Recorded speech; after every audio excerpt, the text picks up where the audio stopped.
Gujarat Chamber of Commerce and Industry. Grow business. Transform Gujarat.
સફળતા એટલે માત્ર top management સુધી પહોંચી જવું ને એટલું જ નહીં. સફળતા એટલે જ્યારે તમે તમારા કામથી, તમારા બિઝનેસ, તમારા પરિવાર અને તમારી આસપાસની પ્રકૃતિને વધુ સુરક્ષિત બનાવો. નમસ્કાર, હું હિતાંશ.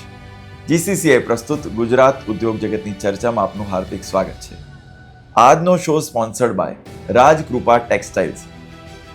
મિત્રો, પાઇપ ઇન્ડસ્ટ્રીઝમાં એવું એક નામ કે જે કોઈએ નહીં સાંભળ્યું હોય ને એવું નહીં બને. આ નામ એટલે એસ્ટ્રલ લિમિટેડ.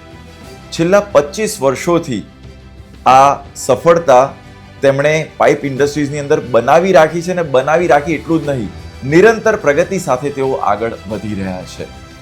તેની સેકન્ડ જનરેશન આજે આપણી સાથે આ પોડકાસ્ટમાં ઉપસ્થિત છે. આ શો એટલા માટે પણ તમે ખાસ જોજો કેમ કે એની અંદર એસ્ટ્રલ લિમિટેડના ઇન એન્ડ આઉટ પણ તમને જાણવા મળશે, અને એક તેમનો શોખ પણ અદ્ભુત અદકેરો છે એ પણ તમને શેર કરીશું.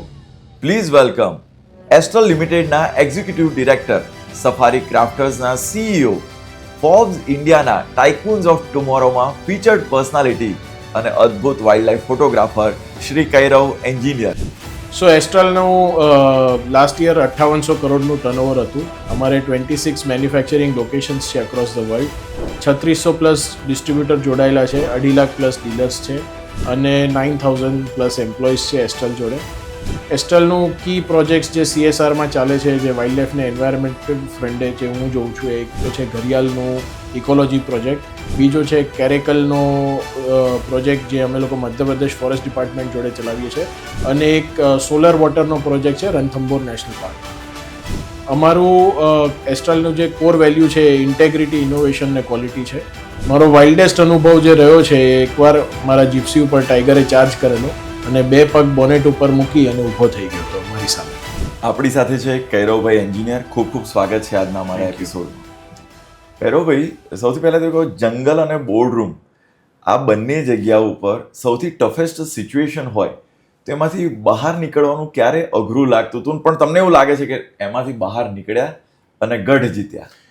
સો જંગલ કે બોર્ડરૂમ ગમે તે સિચ્યુએશન હોય ને તો એમાં માણસે પેશન્સ રાખવાની બહુ જરૂર છે. દરેક વસ્તુ right opportunity, right time, right situation આવતી જ હોય છે. એના માટે પેશન્સ રાખશો તો તમને રિવોર્ડ મળશે. જો ઇમ્પેશન્ટ થઈ જશો તો પછી વાઇલ્ડ લાઈફ હોય કે બિઝનેસ હોય, મિસ્ટેક્સ માણસ કરી બેસે છે અને ઘણી ટાઈમ એ મિસ્ટેક્સ પછી તમને રિગ્રેટ બી ફીલ કરાવતી હોય છે. બિલકુલ. તો સૌથી પહેલાં એસ્ટ્રલની અંદર જ્યારે તમારો પ્રવેશ થયો ત્યારે તમારી એજ કેટલી હતી અને તમે ક્યાંથી તમારી જર્નીની શરૂઆત કરી? એસ્ટ્રલ મેં 2011માં જોઈન કરેલું. ત્યારે મારી એજ છે ને 22 વર્ષ હતી. હું કોલેજમાં ભણીને આવેલો અને રાઇટ આઉટ ઓફ કોલેજ મેં જોઈન કરેલી કંપની. એ ટાઈમે કંપનીનું ટર્નઓવર બી જે અત્યારે છે એના કરતાં ઘણું ઓછું હતું. એમ્પ્લોય કાઉન્ટ બી 1/10 બી નહીં હોય જે અત્યારે છે. અને મેં છે ને જુનિયર બિઝનેસ ડેવલપમેન્ટ એક્ઝિક્યુટિવના રોલથી કંપની જોઈન કરેલી 2011માં. So it was a very tiny operation, જે એઝ કમ્પેર ટુ આજના ટાઈમે જે એસ્ટ્રલ છે એના કમ્પેરમાં ઘણી નાની અને ઘણી કોમ્પેક્ટ કંપની હતી. બિલકુલ. અત્યારે આપણે વાત કરીએ, ઘણી વખત એવું બને કે આપણે એસ્ટ્રલ નામ તો બધાને ખબર હોય, પરંતુ એસ્ટ્રલની અંદર અત્યારે કુલ મળીને એની સ્ટ્રેન્થ શું અને કયા કયા વર્ટિકલની અંદર અત્યારે કામ કરે છે? સો એસ્ટ્રલમાં અત્યારે એમ જુઓ તો લાસ્ટ યર ફાઇનાન્શિયલ યરમાં એસ્ટ્રલે લગભગ 5800 કરોડની આજુબાજુનું ટોપ લાઇન કરેલું. 4 મેજર વર્ટિકલ છે જેમાં આપણે ઓપરેટ કરીએ છીએ. પહેલું વર્ટિકલ છે પાઇપ, જે અમારો કોર બિઝનેસ છે. સેકન્ડ વર્ટિકલ છે આપણે adhesives, sealants and construction chemical. Third vertical છે બાથવેર, ફોસેટ્સ એન્ડ સિરામિક્સ. અને ફોર્થ વર્ટિકલ છે જે હમણાં રિસન્ટ અમે લોકોએ લોન્ચ કર્યું છે, એ પેઇન્ટ વર્ટિકલ છે. તો આ 4 વર્ટિકલ છે અને આ ચારેય વર્ટિકલમાં ખૂબ સારો ગ્રોથ ઓપોર્ચ્યુનિટી અમને દેખાય છે હજી આવતા 10 થી 15 વર્ષમાં. તો we are right now committed to work on this 4 categories that we have entered. જી, તમે જેવા એસ્ટ્રલની અંદર કનેક્ટ થયા, તમે જ્યારે ત્યાંનો બિઝનેસ સિનેરિયો જોયો અને એની પછી તમારા આવ્યા પછી તમે કેવા પ્રકારના ચેન્જ તમે લાવવાનો પ્રયાસ કર્યો? તો મેં જ્યારે એસ્ટ્રલ જોઈન કર્યું ને ત્યારે સૌથી મોટો પ્રોબ્લેમ એ હતો કે લોકો છે ને પાઇપને રિસ્પેક્ટ નહોતા આપતા. તો પાઇપ એવી પ્રોડક્ટ છે ને કે જે બિલ્ડિંગને ગમે તેટલું સારું બિલ્ડિંગ તમે બનાવો, ગમે તેટલો સારો પેન્ટ, સિમેન્ટ, સ્ટીલ, ટાઇલ ગમે તે વાપરો, વોટર એક એવી વસ્તુ છે ને કે જે આખા બિલ્ડિંગને બગાડી શકે છે. હવે માણસ એમ નથી વિચારતો કે મારે બિલ્ડિંગની ટોટલ કોસ્ટ જે હોય એનું piping is 1% of total building cost જે આપણે લાગતી હોય એનો 1% છે પાઇપિંગ કોસ્ટ. એની અંદર માણસ 10% બચાવે છે કે 15% બચાવે છે, સબપાર પ્રોડક્ટ વાપરે છે. ઘણી ટાઈમ શું હોય કે the person who is building એને ખબર બી ના હોય, કોન્ટ્રાક્ટર કંઈક નાખી આવતો હોય સ્પુરિયસ મટીરિયલ, કે ડીલર ડિસ્ટ્રીબ્યુટર લેવલથી કોઈક સ્પુરિયસ મટીરિયલ આવી જતું હોય કે લો ક્વોલિટી મટીરિયલ આવી જતું હોય. તો એ વસ્તુ ઇન્સ્ટોલ થઈ જાય છે બિહાઇન્ડ ધ વોલ અને એ વસ્તુમાં સિરિયસનેસ લેતા નથી લોકો, અને એના કારણે જે લીકેજ થાય છે એનાથી આખું જે બિલ્ડિંગની જે ડેમેજીસ થાય છે બિહાઇન્ડ ધ વોલ, એ વસ્તુ પર એ ટાઈમે કોઈનો ફોકસ હતો નહીં. પછી મારા આવ્યા પછી મેં જોયું કે ભાઈ આપણે આ કેટેગરીને આપણે બ્રાન્ડ તરીકે કેમ ના ડેવલપ કરીએ. જ્યારે હું જોડાયો કંપનીમાં ત્યારે ઓલરેડી સિમેન્ટની બ્રાન્ડ હતી ઇન્ડિયાની અંદર, સ્ટીલની બ્રાન્ડ હતી, પેઇન્ટની બ્રાન્ડ હતી. તો મેં કીધું બધી બિલ્ડિંગ મટીરિયલની વસ્તુઓની બ્રાન્ડ છે તો પાઇપની બ્રાન્ડ કેમ નહીં?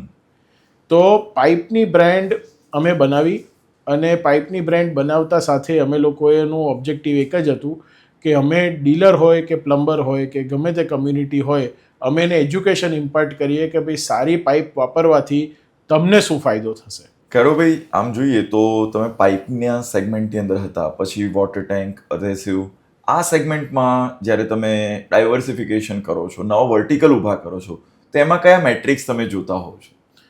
તો અમે છે ને જ્યારે એડેસિવમાં એન્ટર થયા ને તો એ વખતે અમે ઓલરેડી છે ને એક એડેસિવ પ્રોડક્ટ બનાવતા હતા.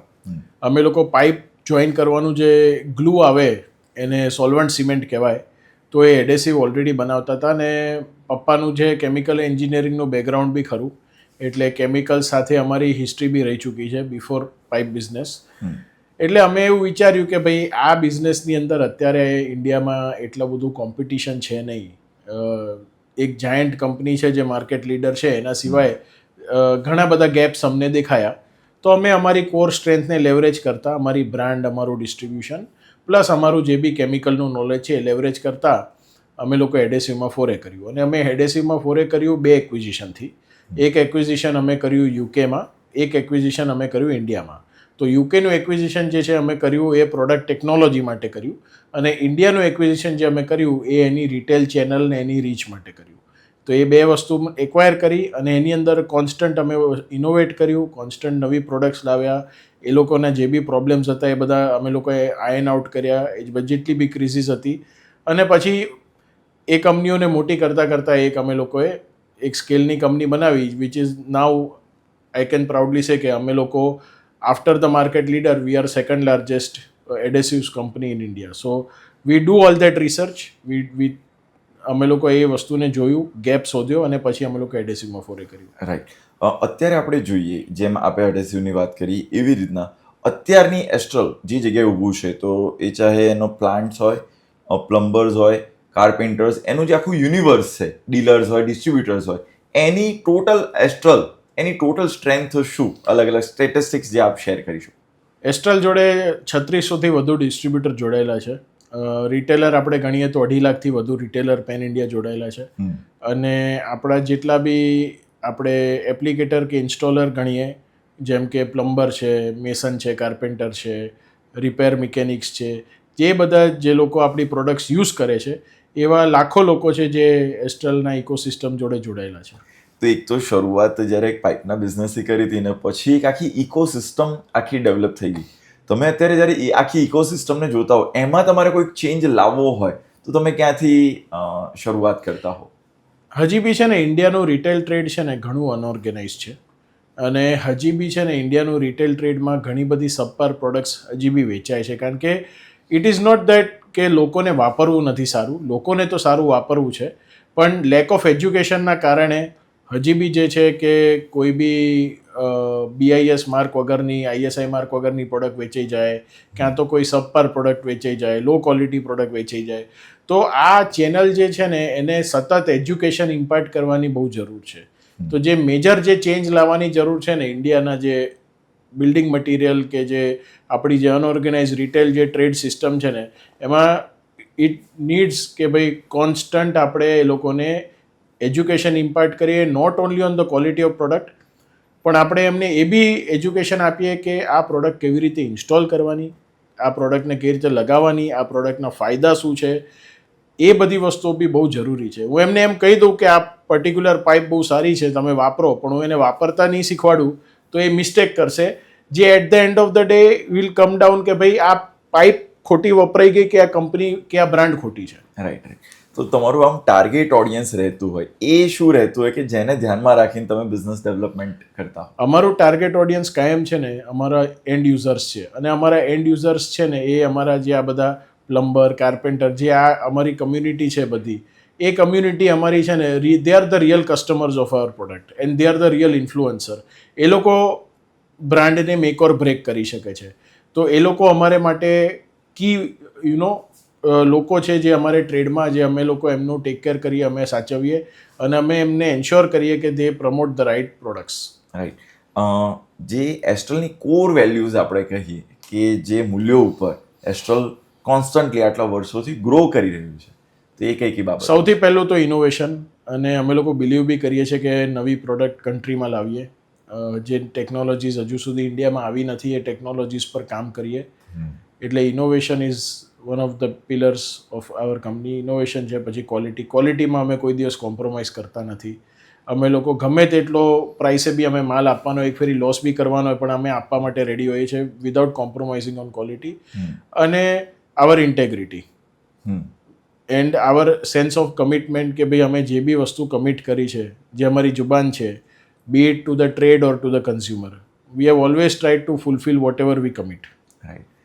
ઘણી વખત ઇનોવેશનની પાછળ R&Dની અંદર જે કોસ્ટ લાગતી હોય, તો આજે ઇનોવેશન છે કોસ્ટ ડ્રીવન હોવું જોઈએ કે value driven? What you think? Innovation has to be a combination of both. એટલે આમાં કેવું છે કે ઇન્ડિયા એવું કન્ટ્રી છે ને કે જેને પ્રોડક્ટ સારી બી જોઈએ છે અને સસ્તી બી જોઈએ છે, અને એ ઇન્ડિયન કન્ઝ્યુમરનો માઇન્ડસેટ છે. એટલે આપણે પ્રોડક્ટ સારી કરાવવા માટે, ઇનોવેશન કરવા માટે આપણે કરકસર બહુ ઇનોવેશન પર ના કરાય, પણ જ્યારે ઇનોવેટ કરતા હો કે જ્યારે પ્રોડક્ટ ડેવલપમેન્ટ કરતા હો તો તારે એની ફિનિશ્ડ કોસ્ટ બી આપણે ધ્યાનમાં રાખી અને આપણે ઇનોવેશનને એવી રીતે ડ્રાઈવ કરવું પડે કે જે ફિનિશ પ્રોડક્ટ બી આપણે જે બનાવીએ એ એટલી બધી બી મોંઘી ના થઈ જાય કે ઇન્ડિયન કન્ઝ્યુમર એને એફોર્ડ ના કરી શકે. રાઈટ. તો એક રીતના જોઈએ તો આપણી જે બ્રાન્ડ એક આખી ઊભી થઈ છે, એટ ધ સેમ ટાઈમ તમે જે કોસ્ટની વાત કરી, તો પ્રાઇસિંગ સ્ટ્રેટેજી અને તમારી બ્રાન્ડિંગ સ્ટ્રેટેજી, એ બંને વચ્ચેનું બેલેન્સ એ તમે કઈ રીતના ડિસાઇડ કરશો? સો પ્રાઇસિંગ સ્ટ્રેટેજી કેવું છે કે અમારા ઘણી બધી પ્રોડક્ટ્સ છે ને અમારી કોમોડિટી માર્કેટમાં આવે, જેમ કે PVC is a commodity product, બરાબર છે. તો PVCની અંદર કેવું છે કે price keeps on fluctuating in the market. So basis on that we have to give our price rise કે પ્રાઇસ ડ્રોપ, જે બી અમારે આપવાનું હોય અમે depending on the input raw material અમે ડિસાઇડ કરીએ. બાકી અમારી પ્રોડક્ટ્સ છે જેમ કે એડેસિવ્સ છે કે અમારી અમુક સ્પેશિયલાઇઝ પાઇપિંગ પ્રોડક્ટ છે, એની અંદર અમે લોકો પ્રાઇસ લીડર બની શકીએ, કારણ કે એની અંદર એટલું કોમોડિટાઇઝ માર્કેટ નથી કે પ્રાઇસ ફ્લક્ચ્યુએટ થયા કરે. અને બ્રાન્ડિંગમાં કેવું છે કે અમે લોકો ડિસાઇડ કર્યું છે કે ભાઈ ટોપ લાઇનનું છે ને આપણે 1-2% આપણે છે ને બ્રાન્ડ બિલ્ડિંગ પાછળ આપણે આપીશું. એટલે એનેથી વધારે અમે લોકો બ્રાન્ડ બિલ્ડિંગ પાછળ ખર્ચતા નથી. એ 1-2% આપણે એવી રીતના કેમ્પેન્સ પ્લાન કરીએ છીએ કે અમે જે બી પૈસા ખર્ચ્યા હોય તો એનું અમને સારું વળતર મળે. રાઈટ. આવનારા 5 વર્ષમાં કે 10 વર્ષની અંદર તમે એમએસએમઈ સેગમેન્ટની અંદર આ સેગમેન્ટ રિલેટેડ કયા પ્રકારની ગ્રોથ ઓપોર્ચ્યુનિટી તમે જોઈ રહ્યા છો? ગ્રોથ તો બધે જ છે.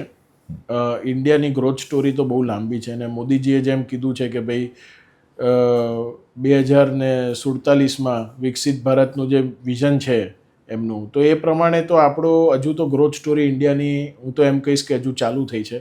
હજુ તો ઇન્ડિયાએ ઘણા ગ્રોથ કરવાના છે. ખાસ કરીને મારું જે સેગમેન્ટ છે બિલ્ડિંગ મટીરિયલ સેગમેન્ટ અને રિયલ એસ્ટેટ ને કન્સ્ટ્રક્શન સેગમેન્ટ, એમાં તો ઘણું બધું હજુ થઈ શકે એમ છે. અને ઘણા બધું, જેમ કે આપણે અમદાવાદની વાત કરીએ તો 2030માં કોમનવેલ્થ ગેમ્સ આવશે, પછી 2036માં ઓલિમ્પિક્સની બી વાતો ચાલુ છે. એટલે એમ જુઓ તો તમને ડેવલપમેન્ટ તો ઇન્ડિયાનું ઘણું બધું થશે અને ઘણું થઈ શકે એમ છે. તે એ પોઈન્ટ ઓફ વ્યૂએ એમએસએમઈ સેગમેન્ટને સારું રીતે એમની પ્રોડક્ટ્સ જે બી એ લોકો બનાવશે એની ડિમાન્ડ રહેવાની જ છે. એમએસએમઈની અંદર આફ્ટર જે બી આ બધા ગવર્મેન્ટના આપણા જે બી જીએસટી આવ્યું, રોલ આઉટ થયું, કે ગવર્મેન્ટે જે હમણાં ક્યુસીઓ નોર્મ્સ રોલબેક કર્યા થોડા, બરાબર છે. ગવર્મેન્ટ ટ્રાય કરી રહી છે કે એમએસએમઈ માટે ઇઝ ઓફ બિઝનેસ ઇમ્પ્રૂવ થાય અને એમએસએમઈ આપણું બેકબોન છે. કારણ કે જેટલું એમ્પ્લોયમેન્ટ જનરેશન એમએસએમઈ કરી શકે છે એટલું મોટી ઇન્ડસ્ટ્રી બી નથી કરી શકતી. એટલે ગવર્મેન્ટના જે આ બધા ઇન્ફ્રાસ્ટ્રક્ચર ઉપરનું જે ફોકસ છે, ઇમ્પેટસ જે છે, ઇન્ફ્રાસ્ટ્રક્ચર ગ્રોથ, આપણે કોમનવેલ્થ ગેમ્સ જેવી એક્ટિવિટીઝ જે ઇવેન્ટ્સ છે જે ઇન્ડિયામાં આવશે, અમદાવાદમાં આવશે, તો એના કારણે ઘણી બધી પ્રોડક્ટની ડિમાન્ડ વધશે. એટલે એમએસએમઈ સેક્ટર તો ઘણો ફાયદામાં રહેવાનો છે. રાઈટ. જેમ તમે એક વાત કરી બિલ્ડિંગ મટીરિયલ્સની, તો બિલ્ડિંગ મટીરિયલ્સ આમ જનરલી અનુભવ એવો આવતો હોય છે કે જે બિલ્ડર જે એને સપોર્ટ કરે છે, બિલ્ડર્સને અંદર જે આખી બિલ્ડિંગ મટીરિયલ્સની જે બધી વસ્તુઓ વપરાતી હોય એની જે બ્રાન્ડ હોય ને બધી નેશનલ લેવલની હોય, જ્યારે બિલ્ડર્સ હોય એ બધા રિજનલ હોય અથવા લોકલ હોય કે જે ત્યાં એસ્ટાબ્લિશ થતા હોય, અલગ અલગ ગ્રુપ્સ હોય. તો આ બંને સેગમેન્ટમાંથી તમે કેમ બિલ્ડિંગ મટીરિયલ્સની અંદર જાઓ? બિલ્ડિંગ મટીરિયલમાં એવું નથી કે બધા બિલ્ડર જે છે નેશનલ બ્રાન્ડ જ વાપરે છે. આપણા ઘણા બધી પ્રોડક્ટ એક બિલ્ડિંગમાં જાય છે જે લોકલી બી પ્રોક્યોર થાય છે. ઘણું બધું ફેબ્રિકેટેડ મેટલ વર્ક હોય લોકલી પ્રોક્યોર થાય, ઘણા બધા સ્ટોન્સ, નેચરલ સ્ટોન્સ હોય લોકલી પ્રોક્યોર થાય, આપણું જે રેતી હોય, બરાબર છે, નાની નાની આઇટમો જે લાગતી હોય, ઘણી જગ્યાએ મિજાગરા હોય, સ્મોલ હાર્ડવેર આઇટમ હોય, ઘણી બધી વસ્તુઓ લોકલ લોકો બી સપ્લાય કરતા હોય છે. એવું નથી કે બધા બિલ્ડર બધી જ બ્રાન્ડ વાપરતા હોય છે. એટલે એ સેગમેન્ટ, અને બિલ્ડરમાં બી કેવું છે કે રિજનલ બિલ્ડર બી છે ને નેશનલ, લાઈક ગોદરેજ ને એવા મોટા ગ્રુપ બી છે કે જે નેશનલ પ્રોજેક્ટ્સ બી એક્ઝિક્યુટ કરે છે. એટલે એવું નથી કે બિલ્ડિંગ મટીરિયલ સેગમેન્ટમાં ખાલી નેશનલ બ્રાન્ડ જ ચાલે, એમએસએમઈ ના ચાલી શકે. એમએસએમઈ માટે બી એટલો સ્કોપ છે અને બિલ્ડર માટે બી એવું છે કે ભાઈ રિજનલ બી છે એ બિલ્ડર નેશનલ બી બની શકે છે. એવું કંઈ નથી કે એનું માઇન્ડસેટ કે રિજનલ જ રહી શકે છે. રાઈટ. અત્યાર સુધીની જે આખી આપની જર્ની રહી, એસ્ટ્રલની જર્ની રહી, એમાં કયા કયા પ્રકારના ટર્નિંગ પોઈન્ટ્સ આવ્યા? એસ્ટ્રલના તો એમ જુઓ તો ઘણું બધું કહેવાય એવું છે, પણ મેજર જે ટર્નિંગ પોઈન્ટ આવ્યો જે અમને લીપ કરાઈ ગયો આગળ એઝ અ બ્રાન્ડ, એ હતો કે જ્યારે અમે લોકો ઇનિશિયલ જે CPVC પ્રોડક્ટથી કંપની લોન્ચ કરી તો પહેલાં 5-6 વર્ષ 7 વર્ષ અમને ઘણું અઘરું પડેલું.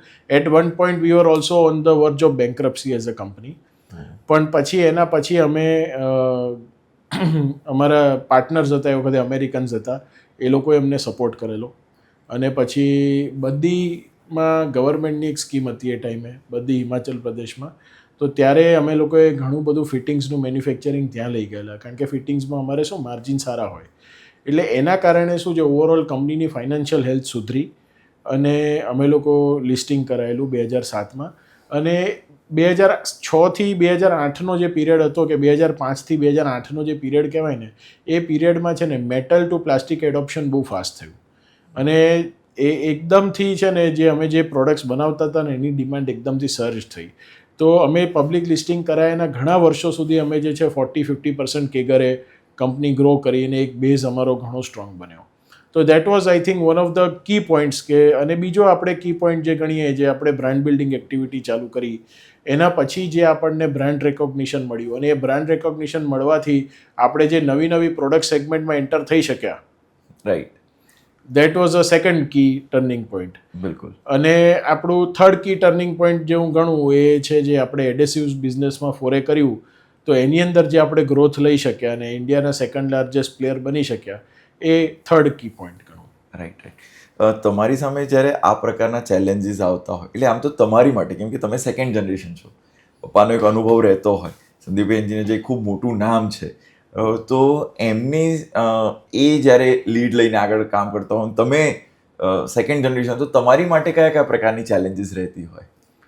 ચેલેન્જીસ તો કેવું હોય કે હવે સેકન્ડ જનરેશનને કાયમ છે ને ફર્સ્ટ જનરેશને જે બી કર્યું હોય ને, તો એ જે બી એ લોકોનું એક વે ઓફ વર્કિંગ હોય, એમાં પહેલાં તો સેકન્ડ જનરેશને એ વે ઓફ વર્કિંગ એડોપ્ટ કરવું પડે. અને પછી એકવાર તમારા ઇકોસિસ્ટમમાં જેટલા બી લોકો હોય, તમારા એમ્પ્લોઈઝ, ડીલર, ડિસ્ટ્રીબ્યુટર જેટલા બી હોય, એકવાર એ તમને ટ્રસ્ટ કરતા થાય, પછી તમારે ધીમે ધીમે એ વે ઓફ વર્કિંગને, એ પેટર્નને ચેન્જ કરી અને તમારે એમને તમારા રીતે ઢાળવા પડે. તો એ જે કરી શકે છે ને, એ કાયમ એ સેકન્ડ જનરેશન સક્સીડ થઈ શકે છે, કે જે slowly and gradually first generation to second જનરેશનનું ટ્રાન્ઝિશન જે મેનેજ કરવાનું છે, it is a very tricky thing to do. એટલે કારણ કે એમ્પ્લોઈઝ હોય કે ડીલર્સ હોય કે ડિસ્ટ્રીબ્યુટર્સ હોય, એ લોકોનો ટ્રસ્ટ ગેઇન કરવો, અને ટ્રસ્ટ બી ઓવરનાઇટ ગેઇન નથી થતો, એને ટાઈમ આપવો પડે છે, એ લોકો જોડે સતત મળવું પડે, ઇન્ટરેક્ટ કરવું પડે, અને એ વસ્તુને ચેન્જ થતાં થતાં એક દસકો ગુજરી જાય છે. પછી તમે એક લેવલે પહોંચો છો જ્યારે તમે પછી એમની જોડે એટલા ફ્રેન્ક બની શકો છો કે તમે એમની જોડે ચેન્જ મેનેજમેન્ટની વાત કરી શકો. Right right. એટલે આમ તો આપની પણ એક જર્ની 15 વર્ષની રહી, બિઝનેસ ડેવલપમેન્ટ એક્ઝિક્યુટિવથી લઈને એક્ઝિક્યુટિવ ડિરેક્ટર સુધીની આખી જે જર્ની રહી, એની અંદર ઘણી વખત એટલે મેનેજમેન્ટ સાથે અમુક બાબતોમાં સહમતી હોય, પરંતુ અમુક બાબતોમાં કોન્ફ્લિક્ટ થતું હોય, તો તમે કઈ રીતના નિર્ણય લેતા હો? અમારે ત્યાં કેવું છે કે અમે કોન્ફ્લિક્ટ તો દરેક જગ્યાએ થાય, દરેક બિઝનેસમાં કોન્ફ્લિક્ટ થાય, ઇવન હાઉસમાં બી થાય. અમારે ત્યાં એટલું સારું છે કે અમે લોકો છે ને, વી પુટ અવર ઈગો અસાઇડ. આપણે ઈગો બદલે અમે લોકો ફેક્ટ્સ એન્ડ ફિગર્સ પર વાતો કરીએ, અને અમે લોકો કોઈ દિવસ છે ને સિંગ્યુલર પર્સનનું ડિસિઝન મેકિંગ અમે લોકો એન્કરેજ નથી કરતા. કોઈ બી ક્રિટિકલ મેટર હોય તો અમારા જે બીજા કી એમ્પ્લોઈઝ હોય, જે અમુક જૂના એમ્પ્લોઈઝ હોય, જેમનો બી એક્સપિરિયન્સ આ મેટર પર સારો હોય, તો અમે લોકો એ બધાને બોલાવીએ, બધા જોડે ચર્ચા કરીએ, અને પછી કંપનીના હિતમાં જે ડિસિઝન હોય એ લઈએ, irrespective A decision A point of view કોનો હતો. Right right right. તો આપે અત્યાર સુધી આ એક આપણે બ્રાન્ડ બિલ્ડિંગ વાળી જે આખી વાત કરી, તો એ બ્રાન્ડ બિલ્ડ થવાના લીધે આપને લાગે છે કે જે ધારો કે પહેલાં ટ્રેડિશનલ વેની અંદર જે કામ થતું હતું અને પછી બ્રાન્ડ બિલ્ડિંગ થવાથી એનો બેનિફિટ થયો હોય, અને થયો તો કેવા પ્રકારનો થયો? સો બ્રાન્ડ બિલ્ડિંગ કરવાથી ડેફિનેટલી છે ને એક બેનિફિટ તો થાય છે, કારણ કે વિઝિબિલિટી વધે છે. બીજું છે ને કે આજે ડીલરને માલ વેચવામાં સહેલું પડે, કારણ કે આજે ડીલરને કોઈને કન્વિન્સ નથી કરવો પડતો કે ભાઈ એસ્ટ્રલની પ્રોડક્ટ છે, તો સામેવાળાએ બી એસ્ટ્રલની એડ કશે ને કશે જોઈ હોય તો એ બી જાણે છે કે ભાઈ એસ્ટ્રલની આટલી એડ આવે છે, આટલા બ્રાન્ડ એમ્બેસેડર છે, આઈપીએલમાં દેખાય છે, ક્રિકેટમાં દેખાય છે, તો પ્રોડક્ટ સારી જ હશે. એટલે નહીંતર પહેલાં શું થતું હતું કે ડીલરે છે ને ઘણું બધું કન્વિન્સ કરવું પડતું હતું કે ભાઈ એસ્ટ્રલની પ્રોડક્ટ છે, આના ફીચર છે, આ છે, તે છે. એટલે selling point of view easy પડી જાય છે ડીલરને. અને પ્લમ્બરને બી જ્યારે એ ઘરમાં પાઇપ ઇન્સ્ટોલ કરતો હોય છે, તો હોમ ઓનર પૂછે કોઈક દિવસ કે ભાઈ તું કઈ બ્રાન્ડ વાપરે છે, તો પ્લમ્બર બી જો એસ્ટ્રલ કહે તો હોમ ઓનર બી કન્વિન્સ થઈ જાય છે, કારણ કે he or she has also seen the brand somewhere. Right. તો આ બ્રાન્ડ બિલ્ડિંગ માટે તમે અલગ અલગ સેલિબ્રિટીઝની પણ સેલિબ્રિટીઝ સાથે તમારે વર્ક કરવાનું થયું હશે, તો એમાં કઈ રીતના એ ડિસિઝન કેમ લેવામાં આવ્યું? તો અમારા શું છે કે એ વખતે કી ડિસિઝન મેકર અમારા પ્લમ્બર હતા જ્યારે અમે બ્રાન્ડ બિલ્ડિંગ એક્ટિવિટી ચાલુ કરી. અને અમારું જે ટાર્ગેટ ઓડિયન્સ હતું ને, એ ટાર્ગેટ ઓડિયન્સને જોતાં અમે લોકોએ ડિસાઇડ કર્યું કે ભાઈ Salman Khan is the right fit for our brand, કારણ કે that was his golden era when we signed him as a brand ambassador. અને till then no other pipe company had done, કે ભાઈ કોઈ એવું પાઇપ કંપની નથી કે જેને બ્રાન્ડિંગ કર્યું હોય, કે કોઈ એવી પાઇપ કંપની હતી નહીં કે જેને બ્રાન્ડ એમ્બેસેડર લઈને આવ્યું હોય. એટલે જ્યારે અમે બ્રાન્ડિંગ ચાલુ કર્યું અને જ્યારે અમે સલમાનને ઓનબોર્ડ લાવ્યા, તો વર્ડ ઓફ માઉથ બી એટલું ફેલાઈ ગયું માર્કેટની અંદર, ડીલર્સમાં, ડિસ્ટ્રીબ્યુટર્સમાં, પ્લમ્બરોમાં, કોમ્પિટિશનમાં, કે અમે એડ હજુ લોન્ચ કરીએ પહેલાં જ બધાને ખબર પડી ગઈ કે ભાઈ એસ્ટ્રલનો બ્રાન્ડ એમ્બેસેડર સલમાન ખાન છે, એટલે ઇટ હેલ્પ્ડ અ લોટ. તો બ્રાન્ડ માટે બ્રાન્ડ એમ્બેસેડર તરીકે સૌથી પહેલા તો સલમાન ખાનને ખુલ્લેવાનું થયું ને એની પછીથી બીજા કયા કયા એક્ટર સાથે કામ કરો ને એમાં કોઈ ઇન્ટરેસ્ટિંગ અનુભવ તમે શેર સલમાન પછી અમારો બ્રાન્ડ એમ્બેસેડર હતો Ranveer Singh four I think 3 to 4 years માટે રણવીર હતો. અને પછી અમે લોકોએ ડિસાઇડ કર્યું કે બોલિવૂડના સેલિબ્રિટીની છે ને સધન માર્કેટ્સમાં એટલી રીચ નથી મળતી અમને, જે અમારે સાઉથમાં જે રૂરલ માર્કેટ્સમાં પેનિટ્રેટ કરવું હતું. એટલે એના માટે પછી અમે સાઉથ માર્કેટ માટે સ્પેસિફિકલી ફોર સાઉથ સ્ટેટ્સ અમે લોકોએ અલ્લુ અર્જુનને સાઇન કરેલો એઝ અ બ્રાન્ડ એમ્બેસેડર. સો રણવીર રહ્યો છે, અલ્લુ રહ્યો છે, એના સિવાય ઘણા બધા ઇન ફિલ્મ એસોસિએશન રહ્યા છે અમારા સલમાનના મૂવીઝ જોડે પ્લસ અધર મૂવીઝ જોડે, જેમાં અમે ઇન ફિલ્મ પ્લેસમેન્ટ કરી છે. રાઈટ. તો નવા સ્ટેટની અંદર જઈને તમે બિઝનેસ ડેવલપમેન્ટ કરો તો ત્યાં એટલે આખું નવું માર્કેટ જ્યારે એક્સપ્લોર કરતા હો તો સૌથી પહેલાંની પ્રોસેસ આપની શું રહેતી હોય? એટલે હવે તો કેવું છે કે જ્યારેથી મેં કામ કરવાનું ચાલુ કર્યું, જ્યારે હું એસ્ટ્રલમાં આવ્યો ત્યારથી અત્યાર સુધી, અત્યારે mostly we have penetrated most of the markets. છતાં બી અમુક અનપેનિટ્રેટેડ એરિયાઝ મળે અમને, તો ત્યાં જઈને સૌથી પહેલાં તો છે ને અમારે ડીલરનું ટ્રસ્ટ ગેઇન કરવાનું અમારા માટે કી હોય છે. કારણ કે જો માણસ સ્ટોક નહીં કરે ને તો પ્રોડક્ટ વેચાશે નહીં. ડિમાન્ડ બી હશે ને, માણસની ડિમાન્ડ બી હશે, એઝ અ હોમ ઓનરની બી ડિમાન્ડ હશે કે પ્લમ્બરની બી ડિમાન્ડ હશે, પણ જો રિટેલ લેવલે એ પ્રોડક્ટ નહીં મળતી હોય કે એ પ્રોડક્ટનું ડિસ્ટ્રીબ્યુશન વીક હશે તો એ કોઈ કામની વસ્તુ નથી. એટલે અમે લોકો કોઈ બી અંડર પેનિટ્રેટેડ એરિયાઝ હોય તો અમે સૌથી પહેલાં ત્યાં ડિસ્ટ્રીબ્યુશન નેટવર્ક અમે લોકો સેટ કરવાનું કામ કરીએ, ડિસ્ટ્રીબ્યુશન અને ડીલર નેટવર્ક. આ તો ભારતની વાત થઈ. ગ્લોબલ લેવલે જ્યારે આપણે કામ કરવાનું થતું હોય તો અત્યારે કેટલી કન્ટ્રીઝ સાથે આપણું બિઝનેસ આપણે મોર દેન 30 કન્ટ્રીઝમાં એક્સપોર્ટ કરીએ છીએ. અને આપણે અલગ આઈ થિંક યુરોપમાં બી એક્સપોર્ટ કરીએ છીએ, north America, south America, middle east, Africa, south east Asia, આ બધી ટેરેટરીમાં આપણે અલગ અલગ કન્ટ્રીઝમાં આપણી પ્રોડક્ટ એક્સપોર્ટ કરીએ છીએ. તો ગ્લોબલ કમ્પ્યુટર્સથી એને બીટ કરવા માટે કેવા પ્રકારની સ્ટ્રેટેજી એ જ રાખો કે બદલો? અમે લોકોએ પહેલેથી જ ઇન્ડિયાની અંદર બી ગ્લોબલ લેવલના સ્ટાન્ડર્ડની જ પ્રોડક્ટ બનાવી છે. અત્યારે બી અમે જે બહાર વેચીએ, અમે જે દુબઈમાં જઈને પ્રોડક્ટ વેચીએ, ફોર એક્ઝામ્પલ કે કોઈ સારા કેનેડામાં અત્યારે અમારી એક પ્રોડક્ટનું ઇન્સ્ટોલેશન થયું છે. અમે એ બધા કન્ટ્રીમાં જઈને જે પ્રોડક્ટ સેલ કરીએ છીએ ને, અમે ઇન્ડિયાના માર્કેટમાં સેમ પ્રોડક્ટ સેલ કરીએ છીએ. વી ડોન્ટ ડિસ્ક્રિમિનેટ કે ભાઈ ઇન્ડિયામાં આપણે સબપર ક્વોલિટી કે હલકી ક્વોલિટીની પ્રોડક્ટો વેચવાની અને બહાર આપણે સારી ક્વોલિટી એસ્ટ્રલમાં કાયમ એક પાઇપ લેનાર હોય કે 1000 પાઇપ લેનાર હોય કે 2 લાખ પાઇપ લેનાર હોય, એ બધાને સેમ ક્વોલિટી જ મળશે. રાઈટ. બીજી એક બાબત, આપના એમ્પ્લોઈઝને લઈને પ્લમ્બર્સને એમના માટે અલગ અલગ પ્રોગ્રામ્સ પણ આપ ચલાવતા હોય છે, તો એ કયા પ્રોગ્રામ છે ને એનો બેનિફિટ શું રહેતો હોય છે? અમે અલગ અલગ ટાઈપના લોયલ્ટી પ્રોગ્રામ ચલાવીએ છીએ કે જ્યાં ડીલર અને પ્લમ્બર કે કાર્પેન્ટર કે બીજા કોઈ એન્ડ એપ્લિકેટર અમારી જોડે જોડાયેલા હોય અને એ લોકો જેટલી બી એસ્ટ્રલની પ્રોડક્ટ્સ વાપરે એના પર એમને લોયલ્ટી પોઈન્ટ્સ મળે. અને લોયલ્ટી પોઈન્ટ્સ એ આગળ એમના ચોઇસ ઓફ આઇટમ પ્રમાણે એ રિડીમ કરી શકે. એ ગિફ્ટ વાઉચર બી હોઈ શકે, ગોલ્ડ વાઉચર બી હોઈ શકે, 2 વ્હીલર બી હોઈ શકે, કાર બી હોઈ શકે. એમને જે પ્રમાણના નીડ્સ હોય અને જેટલા પોઈન્ટ એક્યુમ્યુલેટ થાય એ પ્રમાણે અમે એમને રિવોર્ડ આપી દેતો હોઈએ છીએ. રાઈટ. ફ્યુચર લઈને વાત કરીએ, કેમ કે એસ્ટ્રલની અંદર આગળ જતાં આપ જ્યારે બધું સંભાળી રહ્યા છો ત્યારે ફ્યુચરના આવનારા 10 વર્ષનો વિઝનને તમે કઈ રીતના જોશો? ક્યાં લઈ જવું છે એસ્ટ્રલને? અમારું સિમ્પલ એક છે ને, અમે 5 યરના ગોલ બનાવતા હોઈએ છીએ કે 5 યરમાં છે ને આપણે કંપની ડબલ કરવી છે. એટલે અમે લોકો છે ને 5 યરનો અમારો શોર્ટ ટર્મ ગોલ એ છે કે ભાઈ આપણે 15% CAGR આપણે વધીએ. તો 15% CAGR વધો એટલે પ્રેક્ટિકલી 5 યરમાં તમારી કંપનીની સાઇઝ ડબલ થાય.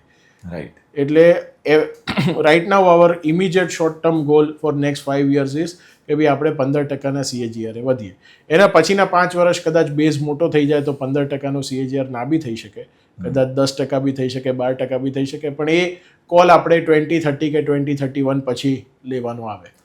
તો એક તો 5 વર્ષનું જે પ્લાનિંગ કર્યું હોય ડબલ થવાનું, એની અંદર કોઈક વખત એવું બન્યું અત્યાર સુધીની જે આખી જર્ની રહી કે જે ધારણા હતી એ ધારણા કરતાં કાં ડબલ થઈ ગયું કાં ટ્રિપલ પણ થયું હોય, એવું થયું? ડબલ ટ્રિપલ બી થયું છે અને ઓછું બી થયું છે. એવું બી ક્યારે થયું અને શું થયું? લાસ્ટ 2-3 વર્ષ અમારે માટે ચેલેન્જિંગ રહેલા, કારણ કે કોવિડ વખતે છે ને PVC બહુ સ્કાય હાઈ જતું રહ્યું હતું અને પછીથી પીવીસીનો છે ને ફોલ ચાલુ થયો પોલિમરનો.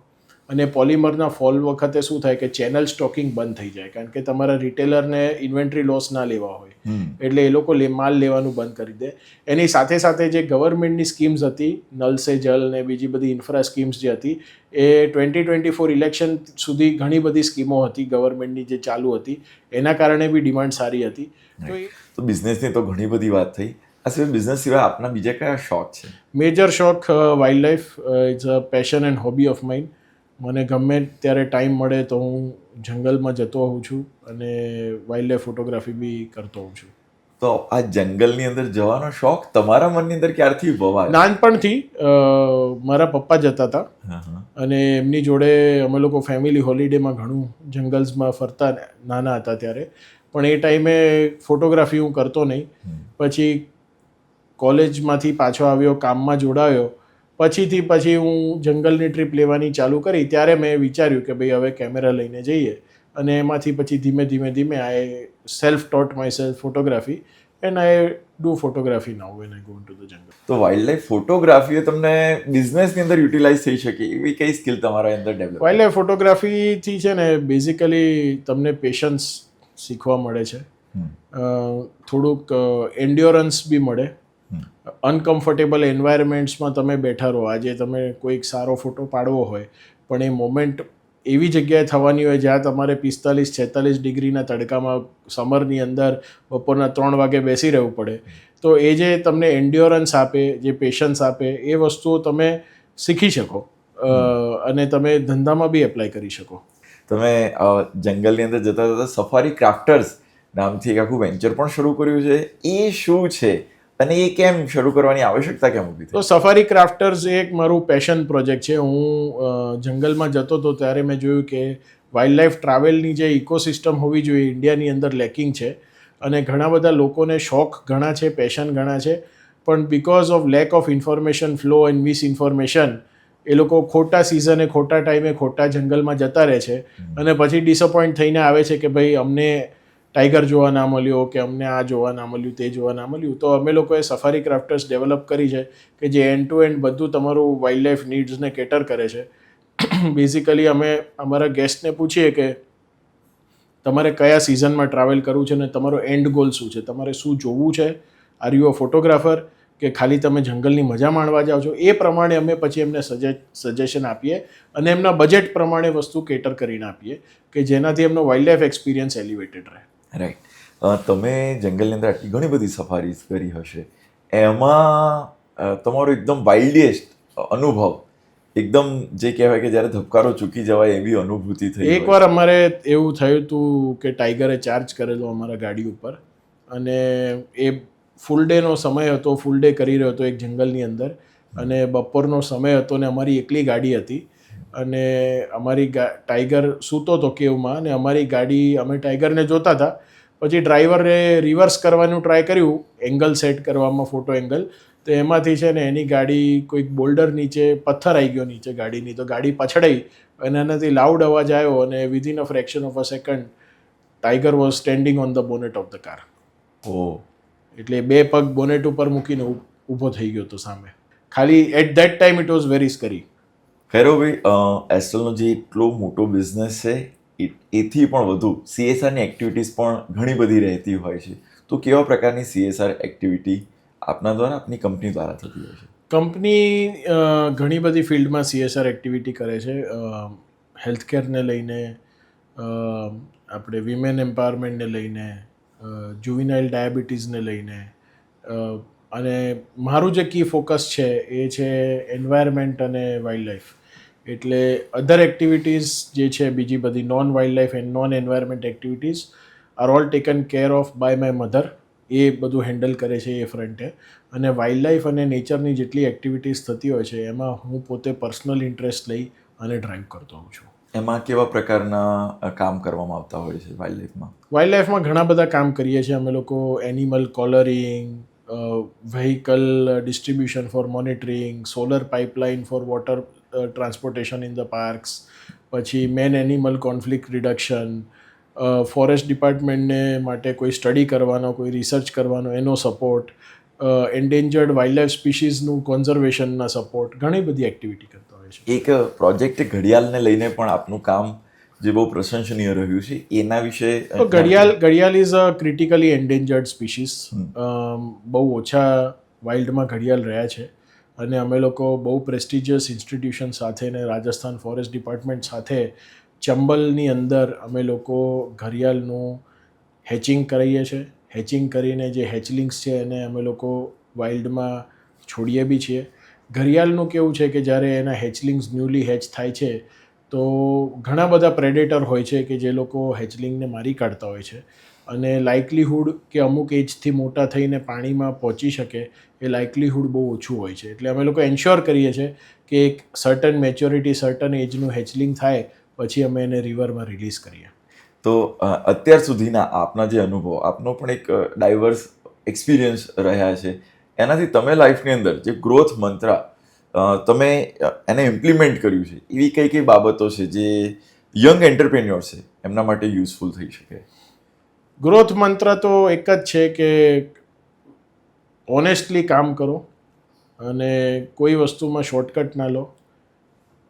પેશન રાખો. જે બી કરો છો, નાનું કામ મોટું કામ does not matter, but be passionate, કે જે બી કરો છો એમાં 100% પેશન આપો અને first focus on executing rather than the result. સંદીપભાઈ જ્યારે જીસીસીએના ચેરમેન તરીકે અત્યારે કામ કરી રહ્યા છે, એમની લીડરશિપની અંદર ઘણા બધી એક્ટિવિટીઝ, ઘણા બધા કાર્યક્રમો એનું આયોજન થતું. ઓવરઓલ જીસીસીઆઈના વર્કને આપ કઈ રીતના જોતા હો? આ જીસીસીઆઈનું ઇમ્પોર્ટન્સ તો ઘણું ખરું છે in the state of Gujarat અને બહુ પ્રાઇમ બોડી ગણાય છે.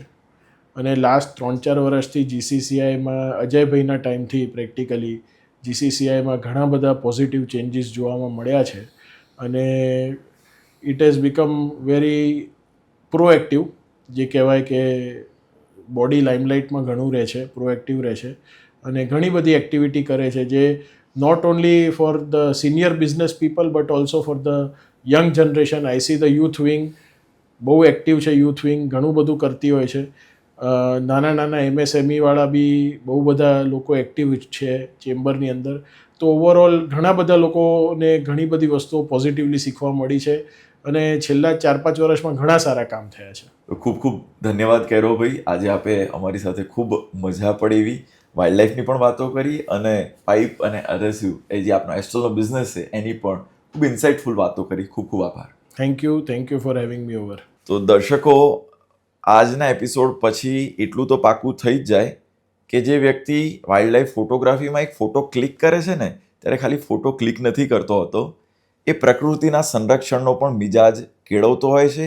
એટ ધ સેમ ટાઈમ બિઝનેસની અંદર પણ પોતાની અવ્વલ સિચ્યુએશનને એ જાળવી રાખવા માટે પણ એટલી જ મહેનત કરે છે અને સફળતાના મુકામ ઉપર પહોંચ્યા પછી પણ એવું માને છે, પાવર ઓલવેઝ પ્રોટેક્ટ્સ. આજનો એપિસોડ તમને કેવો લાગ્યો એ અમને કમેન્ટની અંદર જરૂરથી જણાવો. ફરીથી મળીશું નવા વ્યક્તિ, નવા વિચારો, નવા સંવાદ સાથે જીસીસીઆઈ પ્રસ્તુત ગુજરાત ઉદ્યોગ જગતની ચર્ચામાં. ત્યાં સુધી રજા આપશો. નમસ્કાર. Gujarat Chamber of Commerce and Industry. Grow business. Transform Gujarat.